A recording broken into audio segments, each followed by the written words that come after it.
Okay, so back when Bitcoin was originally created in 2009, Satoshi was really testing two things at once. So the first part is there's this idea of Bitcoin, the decentralized currency. It's a form of money that exists purely online, and you could transfer it from anyone to anyone around the world instantly with pretty much no fees. You can transfer money from Kyrgyzstan to Guatemala just as easily, just as quickly, and just as cheaply as you can to your own neighbor.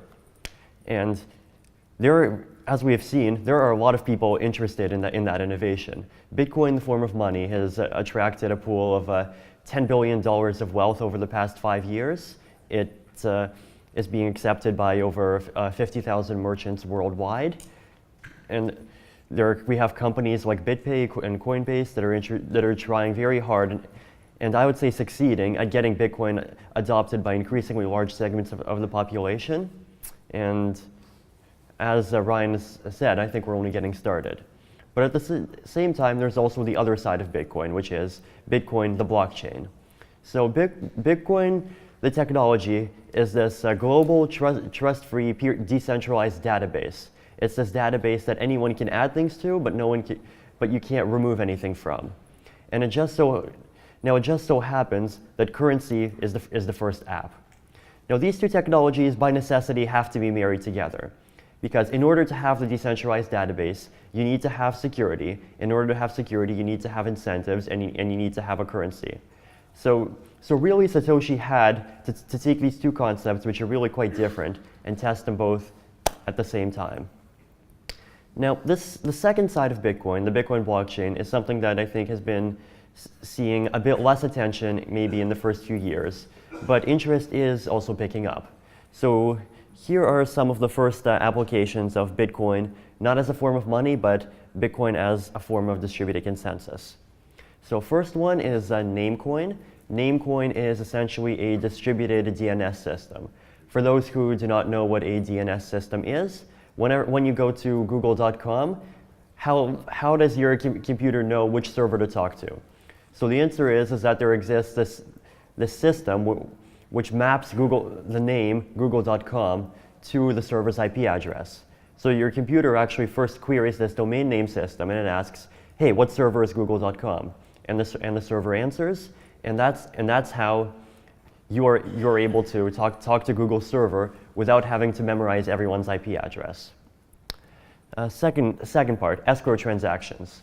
So a lot of people here, I'm sure, have heard of the concept of multi-sig. So the idea here is that you send money to, say, three people at once in such a way that you need 2 of those people to unlock the funds. So what are some practical applications of that? One practical application might be, say, consumer protection. So for example, if I'm a merchant and I'm selling some product to you, the consumer, the simplest way to do that would be for you to just pay me and for me to send the product. But what if you don't know me and I'm not necessarily trustworthy? So then what you would do is we would both agree on an arbitrator, and you would send the money to a 2 of 3 multi-sig between yourself, myself, and the arbitrator. I would send the product, and then at some point, normally, you would confirm that you received the product, and the 2 of us together would release the funds. Now, if one of us disappears or one of us turns out to be dishonest, then the arbitrator can step in and work with the other person to recover the funds. So this is essentially Bitcoin's alternative to PayPal's chargeback system. Then we have this concept of colored coins. The idea behind colored coins, I would say, saw its first beginnings in 2012. So the idea there is, okay, you have a blockchain and you have a currency on it. But what if you can put other currencies on the blockchain as well? So the idea there is to say, let's suppose that I am a gold issuer. I might be Coinable, Amagi Metals, or some larger company, and I want to issue gold on the blockchain. So what would I do? I would take, say, 10 bitcoins, and I would say each one of these bitcoins is also worth 10 ounces of gold, and I would say that's each one of these specific bitcoins. And then you could actually track those specific bitcoins through the blockchain, and you can treat them as sort of their own currency living inside the Bitcoin system. And then if someone at some future point in time returns one of these colored gold coins to me, then I will return to them the 10 ounces of gold. So now you have this system where you have lots of different currencies on the Bitcoin blockchain. What's the next step? Well, let's have a decentralized exchange between the currencies.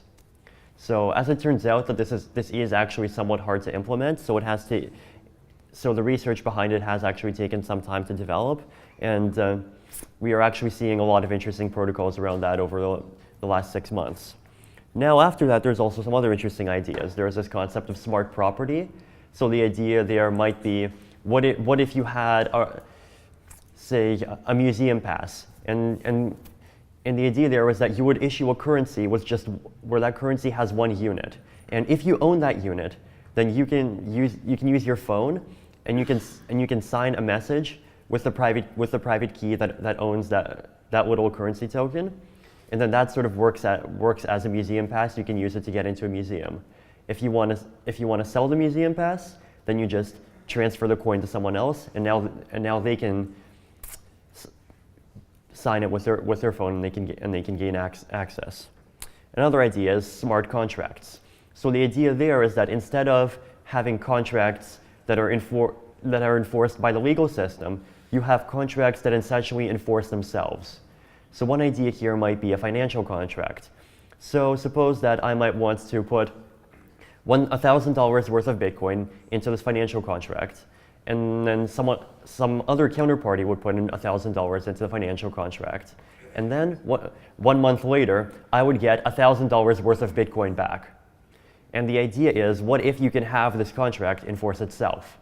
So in that way, I can essentially have $1,000 worth of value without volatility risk on the blockchain, without having to rely on any kind of centralized issuer.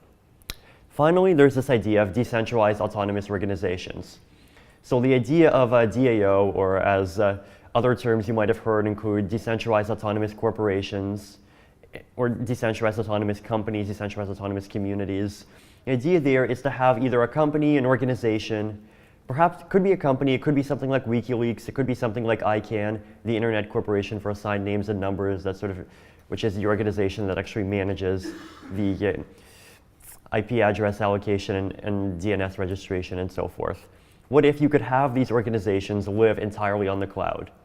So these organizations would still control resources, but those resources would be controlled by a smart contract that never expires. It just keeps on updating itself.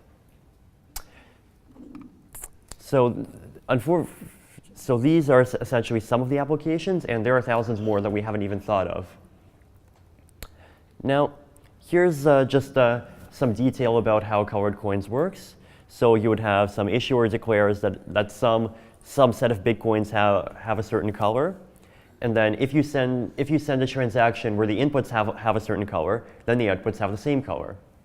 Now, if the inputs have mixed colors, then you might have some special rules applying. And then you would just trace the transactions back through the Bitcoin blockchain to determine what color they are.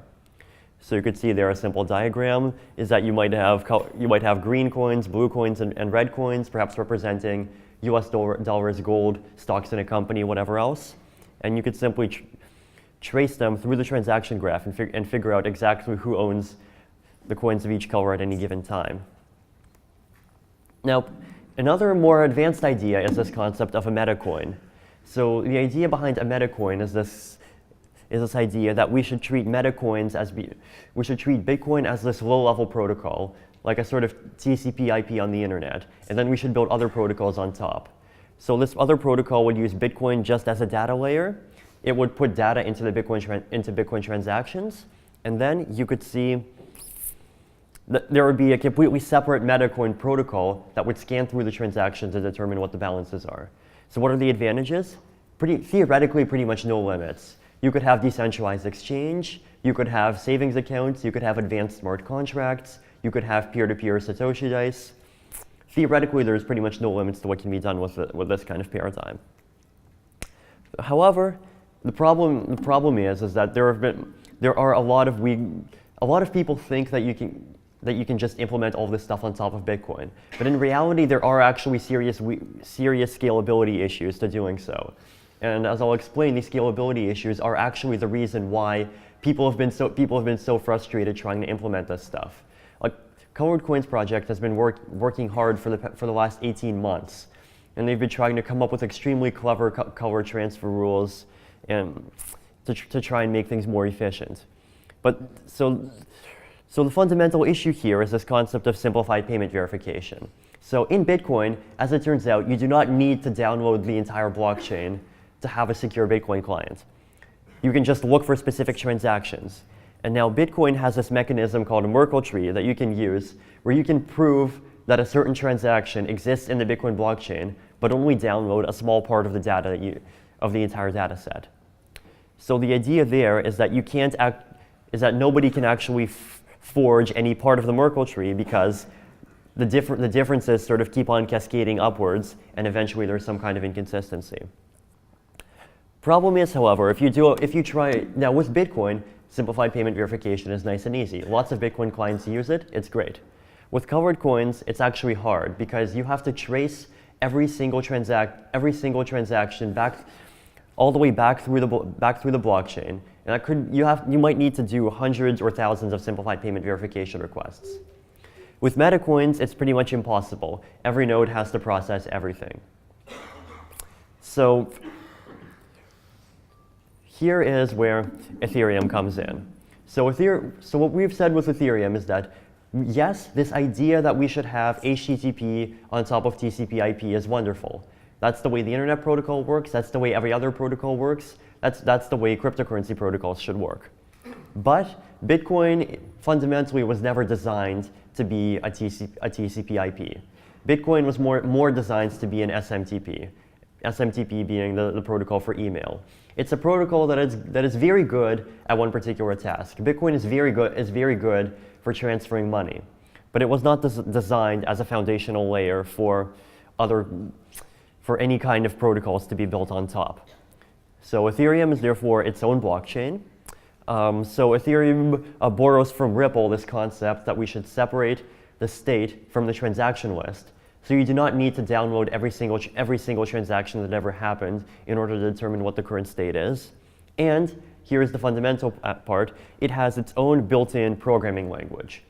So the idea there is that if you look at a lot of the recent innovation in some of these so-called next-generation coins, what some of them have been saying is, okay, we want people to be able to do decentralized exchange on the blockchain. Here's a transaction type for decentralized exchange. We want people to be able to do peer-to-peer gambling. There's a transaction type for that. We want people to be able to have savings wallets. There's a transaction type for that. We want people to be able to do escrow. There's a transaction type for that. So that is fundamentally the wrong way to go about doing things. Just imagine if your computer actually had 30 hardware modules. It would have a hardware module for Solitaire, a hardware module for Internet Explorer, a hardware module for Chrome, a hardware module for Photoshop. That's not the way we do things. You know, back in the 1930s, Alan Turing came up with this concept of Turing-complete programming languages, where instead of specializing for each individual application, you come up with a programming language. And then that programming language is so powerful that you can build any application on top that can conceivably be built. This is the reason why computers are so powerful today. This is the reason why web browsers are so powerful today. After we came out with JavaScript around 2000, the internet just blew up. The inventors of JavaScript never intended for somebody to write Gmail on top of JavaScript, or for somebody to write Facebook on top of JavaScript, or for somebody to write Bitcoin wallets on top of JavaScript. But JavaScript, this programming language of the internet browser, was a foundation for innovation. And that's why 13 years later, we are still innovating today. And that's what I hope to bring to the world of cryptocurrency. So what is a contract? So Ethereum, instead of having lots of features, tries to be simple. It says, Ethereum, we do not have features. We have just the programming language. So everything that you want to implement through Ethereum, you would have to implement as a contract. So a contract is like this automated agent that lives inside the blockchain, and it has a certain amount of, and it has some scripting code built in, and it can store ether, it can store currency units, and you activate a contract by sending a transaction to it. So the idea is that you can send money into contracts, and you can send messages to contracts in order to make them carry out certain computations, or perhaps to authorize withdrawals, or to make votes in a decentralized organization, or even to make transfers in an internal currency. So out of this one building block, this one single Lego brick of cryptocurrency, you can make pretty much anything. So Ethereum script is a language. This is the current scripting language that we have. Is a language that's somewhat similar to Bitcoin script, but it's also more powerful. So we have a stack, we have some operations, we have. But the differences with Bitcoin is that we have memory entries, and also we have this concept of storage. So Bitcoin. This is the other fundamental limitation of Bitcoin scripting language. Bitcoin scripting language is binary. A transaction is either spent or it's not spent. That is fundamentally extremely limiting, because you cannot have, if you look at something like a decentralized organization or a financial contract of any kind of complexity, you cannot reduce it to this concept of is this expired or is this not expired. So here we have contracts can have pretty much an unlimited number of states. So you could have a contract be at stage 1, at stage 2, at stage 3. You could have a contract store an entire balance sheet. So, right. So now, how about we'll talk about a few examples of what you can do with Ethereum that perhaps might be difficult to do with Bitcoin. First of all, Namecoin. So here is Namecoin in 5 lines of code. So what is so this Namecoin? This is a $60 million cryptocurrency. You can implement the most basic version of Namecoin in 5 lines of code. So this is the contract. So the idea here is that basically it's using contract storage. So the transaction needs to have 2 data inputs. The first data input is what name you want to register, and the second one is what you want to register it with. So that second thing might be an address. It might be might be a public key. So then, if it's already registered, then you do nothing. Otherwise, you register it, and that's all it is. So here's the other interesting thing about Ethereum is that we can work together with protocols that are not just financial. So for example, and there's this idea of Bitmessage. Bitmessage is this purely peer-to-peer, open source, decentralized replacement for email. But one of the huge problems with Bitmessage is its usability aspect. Because in email, you could send to some nice and easy email like Vitalik at Ethereum.org. Now here with Bitmessage, there are no email addresses. There are these long 34-character Bitmessage addresses. Nobody's going to remember a Bitmessage address. People don't even want to look at Bitmessage addresses. What if you could register a Bitmessage address inside of this Namecoin contract with something nice and simple like Vitalik at Ethereum.org, and then if somebody wants to send money to me, their wallet can just look up they can enter Vitalik at Ethereum.org, and their client can just look up my actual Bitmessage address inside of this Namecoin contract. Create your own currency. Now a lot of people are saying like we have way too many currencies now. Why do we have so many currencies? Now I actually think this is extremely powerful in a way that not many people realize. Here's the deal. In the past 10,000 years, one of the major political dynamics has been this concept of centralization and decentralization. We all understand the benefits of decentralized system. We all understand the idea of localized markets, of individuals acting independently, but at the same time, we understand that centralization has its benefits. Like and one particular benefit there is this concept of public goods. So there are a lot of things like scientific research, like protecting the environment, like fighting disease. All of these applications that are extremely valuable, but their value is extremely widely distributed, so that each individual will only benefit an insignificant amount from each particular action. Pure markets have no way of paying for this.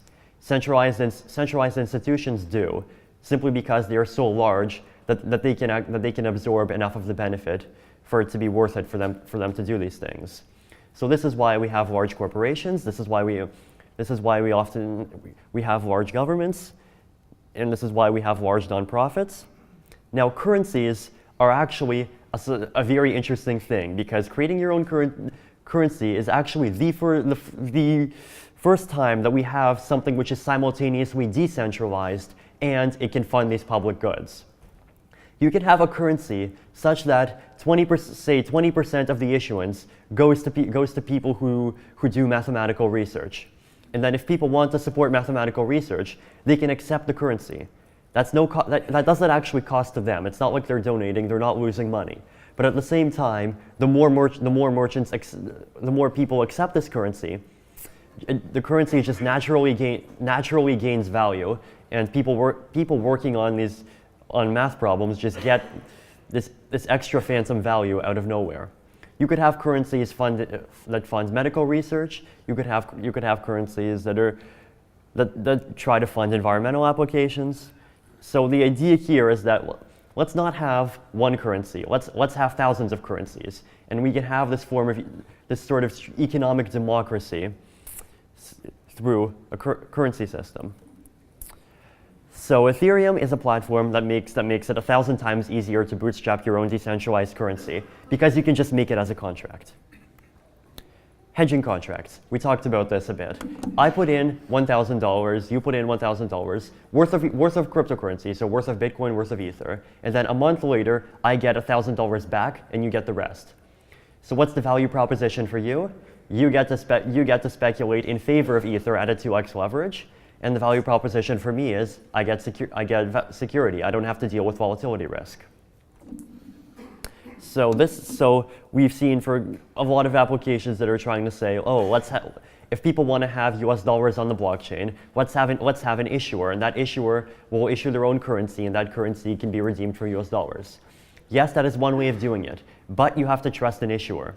So here's another way of doing it. You would have a contract that listens to a Bloomberg price feed of what the value of Ether in US dollars is, and then it automatically gives me back a constant value of Ether, Ethereum's internal currency, but a constant value measured in US dollars. So here, this is not trust-free, but this is massively reduced trust, because instead of trusting an issuer, all you have to trust is a price feed. And you can trust like 9 out of 18 price feeds if you want. You could do voting pools, you can do proof of stake voting. There are lots of ways that you can mitigate any kind of problems here. Decentralized autonomous organizations. So what if you could have a company whose organizational bylaws, instead of being enforced in the legal system, are enforced literally on the blockchain? So the organization might have some capital. It might have $1 million worth of Ether. But then or it might even have this contract might even have $1 million stuck in a hedging contract. So this is the other nice thing about Ethereum. Contracts can use contracts. So the idea here is that you would need 2/3 of an organization's members in order to agree to do anything. And that's pretty much the only rule.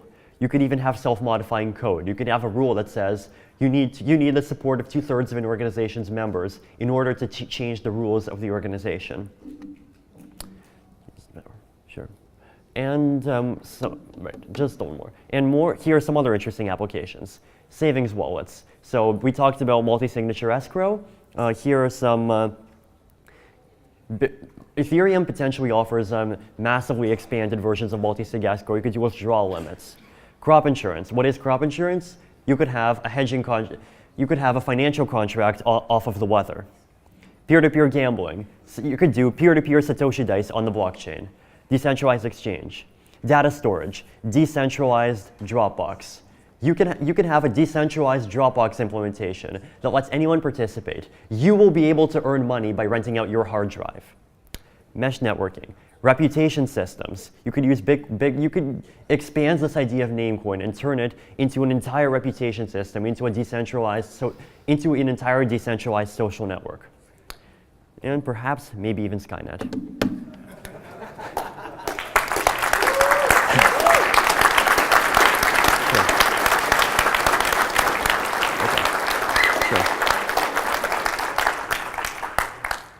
Yes. Yeah, very, very exciting project. I just had a couple questions about the funding model that Sure. I was reading about. So one question is, where will the Bitcoin be allocated to, Mm-hmm. and how will that be managed? Okay, so And then just second question is, I'll repeat it. yeah. Okay, And, the second question is, if a founder, let's say, leaves the project, Mm-hmm. what will happen to their vesting of Ethereum? Okay, so I'll talk a bit about the funding model. So we will have a fundraiser for 2 months starting February 1st. It will be available at funds.ethereum.org. So the idea is that part of the initial issuance will be 1,000 Ether for 1 Bitcoin, or up to 2,000 Ether for 1 Bitcoin if you get in early to compensate for the increased risk. So the issuance model is that we will suppose that we hand out X Ether through the fundraiser, then there will be about 0.5x will be pre-mined, and then 0.4x after that will be mined per year forever. So it's this hybrid of the Mastercoin and Ripple model and the pure Bitcoin mining model, and even to a slight extent the inflationary model. So the answer is in terms of the portion of the pre-mine that has already been allocated, that is vested for 1 year. So if any of the founders leave the project, then within 1 year, then the other founders have the right during the first year to cancel their allocation. In which case, that will simply be handed back to the Ethereum organization as a long-term reserve. And then, did you have what was the second part? The other one was, where is the Bitcoin going to be? Right. So at the start, the Bitcoin is going to be centrally managed. We will have a transparent accounting system. So the Bitcoin will go towards development. It will go toward heavy security research. It will go toward developing applications, toward working with projects like BitMessage, and toward developing things like incubators. So we will have models, and we will release very detailed documents on how we're going to do that over the next few days. And eventually, we hope to turn the Ethereum organization itself into a DAO. Okay. Sure. Okay. I will. Hold on. Yeah. I will be just standing over there outside. So if anyone wants to ask questions, feel free.